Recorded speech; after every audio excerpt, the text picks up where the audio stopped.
Hello. അപ്പോൾ പിറ്റേന്ന് രാവിലെ നമ്മൾ സെയിം ഹോട്ടലിൽ തന്നെ പൂരിയും ബാജിക്കറി അതേപോലെ മസാല ദോശ അവനവന് ഇഷ്ടമുള്ളത് അവനവൻ ഓർഡർ ചെയ്ത് കഴിച്ചിട്ട് നേരെ സൂവിലേക്ക് പോയി. സൂവിൻ്റെ അടുത്താണ് ഞങ്ങൾ റൂം എടുത്തിട്ടുള്ളത്. അപ്പം അതിൻ്റെ ഉള്ളിൽ കയറിയാൽ നടന്നിട്ട് മനുഷ്യൻ ഒരു വിധമാവും.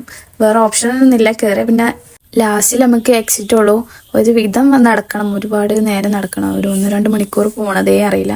പിന്നെ ഇപ്രാവശ്യം പോയപ്പോൾ എന്താ പറയുക വെച്ചാൽ മോള് പഠിക്കണ കാര്യങ്ങളൊക്കെയാണ്, ഓരോ മൃഗങ്ങളെ പേരുകളൊക്കെ നമുക്ക് പറഞ്ഞു കൊടുക്കാൻ പറ്റി. അതൊരു നല്ലൊരു കാര്യമായിട്ട് തോന്നി. അപ്പം അവിടുന്ന് കാഴ്ചകളൊക്കെ കണ്ട് നേരെ ഫുഡ് കഴിക്കാൻ പോയി. ഉച്ചക്കത്ത് അവിടെ നിന്ന് ഇറങ്ങുമ്പോഴത്തേനും ഉച്ചയായുണ്ട്. അപ്പോൾ കുറച്ചാൾ ഊണും കുറച്ചാൾ ബിരിയാണിയൊക്കെ പറഞ്ഞ് എന്നിട്ട് ഞങ്ങൾ നേരെ റൂമൊക്കെ വെക്കേറ്റ് ചെയ്തിട്ട് പിന്നെ മൈസൂർ പാലസ് കാണാൻ പോയി. അപ്പോൾ അവിടെ കുറച്ച് പേര് കോലൊക്കെ ഇടുന്നുണ്ട് കേട്ടോ. അതൊക്കെ കണ്ട് നിന്ന് ടിക്കറ്റൊക്കെ എടുത്ത് നല്ല റഷ് ഉണ്ടായിരുന്നു.